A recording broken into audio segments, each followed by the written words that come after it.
Morning Bangga! Good morning! Ang pinakamakulit na girlfriend mo sa balat ng radyo. Isang magandang morning sa inyong lahat! Ako pa rin po nag-iisang girlfriend mo sa radio. My name is Lindsay. Makulit, pero may puso. Handang makinig sa mga kwento mo. Alam mo, feeling ko kailangan mo na siyang iwan kasi it doesn't make sense. Ang kwento sa lihim ng liham.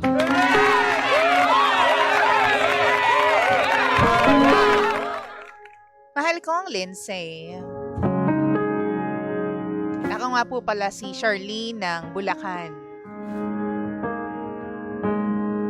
DJ Lindsay, medyo SPG lang po itong story ko. Sana hindi ako ma-judge or ma-misunderstand ng ibang tao.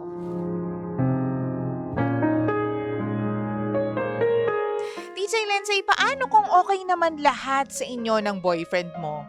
Pero yung sex life, parang kulang. For context lang po, DJ Lindsay, 30 years old na po ako. Habang yung boyfriend ko naman, 27 years old. Ang sabi niya po sa akin, ako ang una niya. At siya rin naman po ang una ko. We've been together for 7 years at meron na rin po kaming wedding plans. Ang usap-usapan nga namin ay this coming November na. In all aspects, DJ Lindsay, okay naman kami eh. No cheating. Sa loob ng 7 years, puro pagmamahalan lamang. Pero honestly, medyo nakukulangan talaga ako. At feeling ko deprived ako when it comes to good sex. Hindi talaga ako nasisiyahan. At hindi niya na ibibigay yung pangangailangan ko. But I always try my best. Pero kadalasan, kinakapos talaga. Doon ako minsan naiiyak, sa totoo lang. Minsan alam kong kasalanan pero umaabot ako sa point na nagtatanong ako, bakit sila? Ang tagal-tagal na nila at masaya sila. Siguro, magaling sila sa part na yon.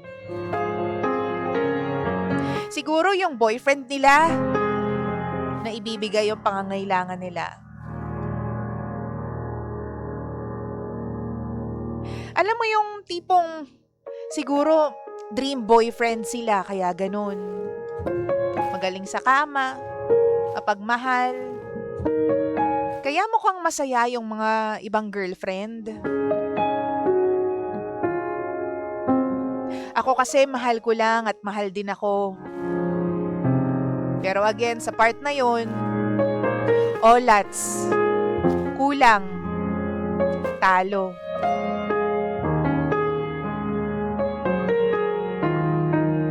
Di ko alam kung anong problema. Nasa akin ba o nasa kanya?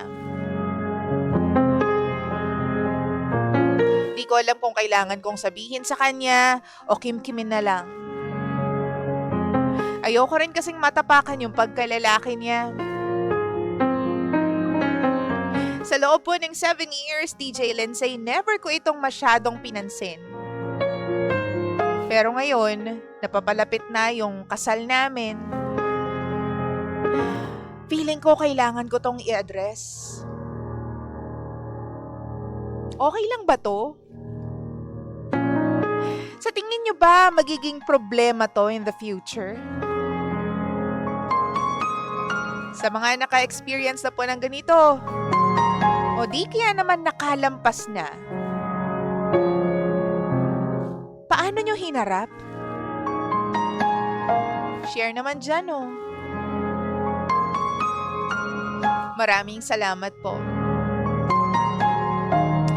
Muli, ako po si Charlene. At ito ang lihim ng aking liham.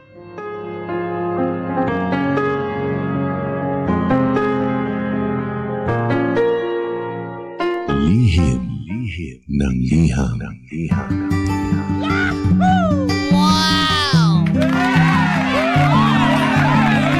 Hi!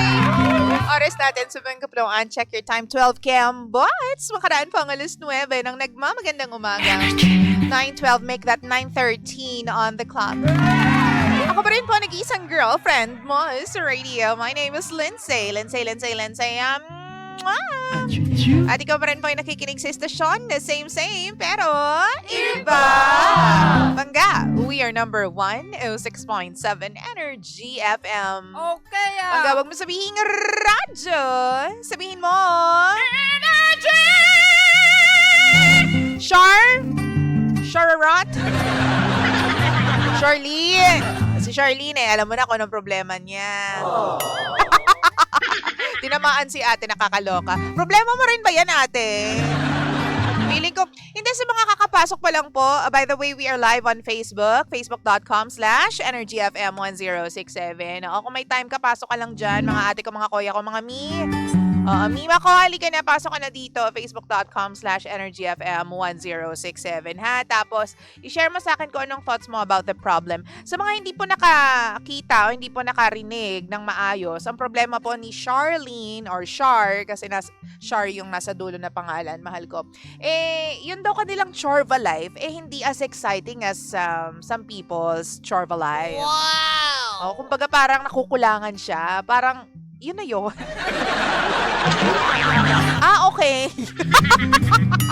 Nakakaloka ka naman. So, yun yung feeling ko nagiging problema ni Charlene kasi nga, before, hindi niya naman daw masyadong pinapansin. But, since malapit na raw yung kasal nilang dalawa, meron siyang pakiramdam na kailangan niyang i-address yung part na parang kulang sa relasyon nilang dalawa ng boyfriend niya.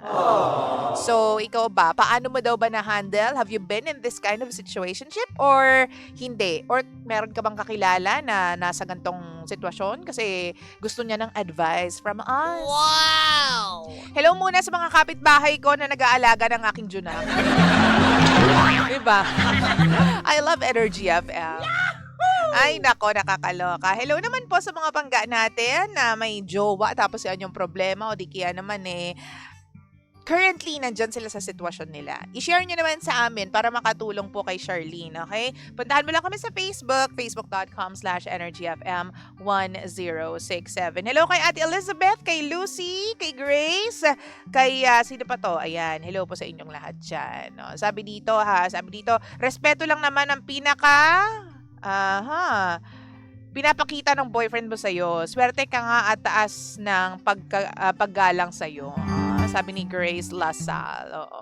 Kasi ako naniniwala ako na vital ito sa relationship, lalo na kung kayo po ay magpapakasal na at mag-iisang, alam mo yun, will be as one in the future, no? Kasi grounds nga ito for divorce and annulment, di ba? Yung hindi mo na ibibigay yung pangangailangan ng asawa mo. Pwede mo yun, no? Sa mga may ganyang problema, pwede nyo po i-file, ha? Pwede po maging grounds yan for impeachment. Impeachment! Impeachment ng asawa mo, nakakaloka. Hindi nga. So, since nandun yan sa grounds ng annulment and divorce, feeling ko malaki talagang malaki ang ambag niyan sa relasyon, sa marriage. Well, kayo, magpapakasal na kayo, so there is a big demand para sa part mo na ibigay talaga, i-address yung ganyang feeling kung talagang nakukulangan ka. Ako, feeling ko lang naman, di naman ako expert in any way. Oo, bilang ilang taon pa lang naman akong may asawa. Feeling ko, if it bothers you a lot, lalo na pangangailangan mo yun bilang babae at bilang tao, kung talagang di ka makatulog dahil dyan, talaga nagkakaroon ka na ng mental problems because of that, emotional nababother ka emotionally and mentally, feeling ko, dapat sabihin mo yan. Wow! Isang guni mo yan. Diba? Sabi ni Carlau Ora, mas magandang mag-usap silang dalawa. Sabi naman dito ni Jojas, Nuena, disipulo, problema ko din yan talaga. O di ba may mga problema rin pala dito tungkol dito. Amit! Anong gagawin? Meet? Anong gagawin, Meet? Kung ako ang tatanungin ninyo, ha? Sabihin mo talaga kung ano yung problema. Kasi napaka-ano yan, importante na masatisfy niyo yung isa't isa. Hindi lang sa pagmamahal. May mga nag-aaway tungkol dyan, ha? Sa part na yan, sa aspeto na yan, ha? Kasi kung talagang, ano ba, dahil ba hindi lang siya nagpe-perform o ayaw niyang mag-perform? Ayaw niya lang ba talagang ibigay sa'yo yung nararapat para sa'yo? O baka hanggang dun lang talaga? Wow! May ganyan na. Baka kasi mamaya kailangan niyo mag-seek ng professional help. 'Di ba? O di kaya naman meron siyang medical something. O 'di ba? Meron siyang kinakaharap medically. Kaya hindi masyadong nagpe-perform si Manoy. Totoo naman. May ganyan ha. Kaya kung ako sa'yo, kung talagang hindi ka niya nasasatisfy, you have to talk to him. Ngayon, kapag nagsabi siya na, baby ko, hanggang dito lang talaga, hindi ko rin alam kung ano problema eh. Wow! Ganyan, magpatingin kayong dalawa kasi baka may problema siya. Ngayon, kung talagang feeling mo, iniisip niya lang yung sarili niya, na siya lang yung maligaya, tapos ikaw hindi masyado, well, you have to voice out. Sabihin mo sa kanya na, baby ko, kasi ganito eh, may problema tayo doon sa pagsipa ni ano. Ang nabibigay mo sa aking performance, satisfaction eh, medyo, kumbaga nasa 60% lang. Wow! I'm looking for something more. Can you give me more? Parang ganyan. Give me more. Give me more. Come to mama! Baka naman mamaya kailangan nyo lang talaga maging excited. Diba? Maging exciting nga mga bagay-bagay para mas lalong mag-perform si Junjun. Si Junjun. Diba? O kaya magpatingin talaga kayo, mag-usap kayo. Yun talaga ultimately ang masasabi ko, mag-usap kayong dalawa. Kasi alam mo, may mga tao na kapag katapos nila mag-patch things up, maayos yung problema nila, eh talagang, naku talaga naman pong buhay na buhay! Si Junior! Kasi nga, naayos nila yung isang problema eh. So, ang gusto nila mag-kiss and make up, ganyan. So, mas nagiging exciting yung mga bagay for them. Pero kung para sa long term yung iniisip mo, hindi lang yung short term. Kumbaga, pag kinasal na kayo, you'll have a family, and mas matagal kayo magsasama bilang husband and wife, kailangan ninyong mag-seek ng professional help. Kailangan ninyong pag-usapan ng mga bagay-bagay. 'Di ba? Bilang magiging mag-asawa na kayo. Sabihin mo, hindi ko na kayang itabi to eh. Wow! Hindi ko na kayang kimkimin to, bebe ko. Pangga ko, mahal ko. Ang hirap kasi sa part ko, alam kong kaya mo pang mag-perform, but parang nakukulangan kasi ako. Sabi dito ni Jojas, ang maganda kasi niyan, kung gusto mo, ikaw ang mag-first move. Kasi madalas tinatamad din sila kumilos. Ay, ang tamad pala. Tamad pala naman eh. Ikaw dapat ang trumabaho, ganon. May mga ganyan nga lalaki. Wow! Inaasa nila sa babae. Parang kami yung kailangan mag-perform. Kami lang din man paminsan-minsan, wala namang wala namang problema dyan eh. Pero, bigyan nyo kami talaga ng ultimate performance din. Kami na nga nagsimula eh. O, sabi ni Mikal, ikaw na lang ate sender ang maging wild sa kanya. Charis lang, haha, malay mo naman. Alam mo, kung magbe-benefit kayong dalawa at yung relationship ninyo, wala namang problema kung sino yung mauna. Kung sa tingin mo, meron ka pangangailangan ng moment na yun, edi ikaw yung, alam mo na yun. Diba? Ikaw yung sumorba. Ikaw yung magsimula. Wow! Ang simula at ang wakas. Hello naman, SB19 at saka sa mga 18, hello po sa inyong lahat congratulations.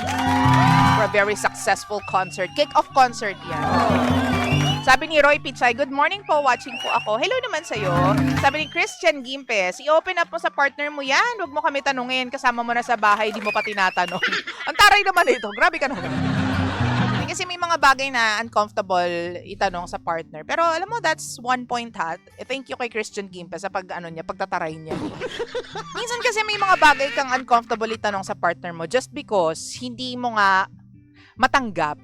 'Di ba? Parang in denial ka sa sarili mo. So, kasama yan sa marriage. Dapat matuto kayong itanong yung mga uncomfortable questions. At matuto kayong tanggapin yung mga uncomfortable answers as well. 'Di ba? Hindi kasi lahat ng bagay papabor sa pandinig natin at sa, alam mo yon, intellect natin. Hindi lahat ng bagay papabor sa atin, in short. So, kung gusto mong tumagal ang marriage ninyong dalawa, ang pagsasama ninyo, sinasabi mo na magpapakasal na kayo, dapat kaya mong maging komportable sa mga bagay na hindi mo papaboran o hindi magiging kasundo. Hindi mo magiging kasundo. Like yung mga answers na sasabihin sa'yo ng asawa mo. 'Di ba? Kahit alam mong sablay yung sagot, you have to live with it. Kailangan mo mag-adjust. 'Di ba? Ako naniniwala akong marriage is all about, meeting halfway. Adjusting sa kung anong meron yung asawa mo at kung anong meron ka, mag-a-adjust din yung asawa mo. Ganun. Wow! Ay, nako, sabi ni Erlinda, good morning, Lindsay. Pa-shoutout naman po Woodbridge, Pub, Pandy, and Ball. Hello. Diba? Kasi totoo yan. Basta kung gusto nyo tumagal at gusto nyo magsama pa bilang magpapakasal na nga kayo, pag-usapan ninyo yung mga bagay-bagay. Huwag mong itago yan. Ilabas mo yan. Kailangan ninyong harapin yan kayong dalawa. Hindi lang ikaw kasi dalawa kayong may problema. Wow! Hindi niya lang alam na meron kang problema sa kanya. But this is the right time para sabihin sa kanya yung problema mo. Okay. Okay, Char. Anyway, 9:23 on the clock. Siyempre naman, mahal ko pangga ko, baby ko. Ako pa rin po nag-iisang girlfriend mo sa radio. My name is Lindsay. Lindsay. At ikaw pa rin po ay nakikinig sa isda siyang same, pero iba. Pangga, we are number 1, 6.7 Energy FM. Pangga, wag mo sabihin radyo. Sabihin mo Energy!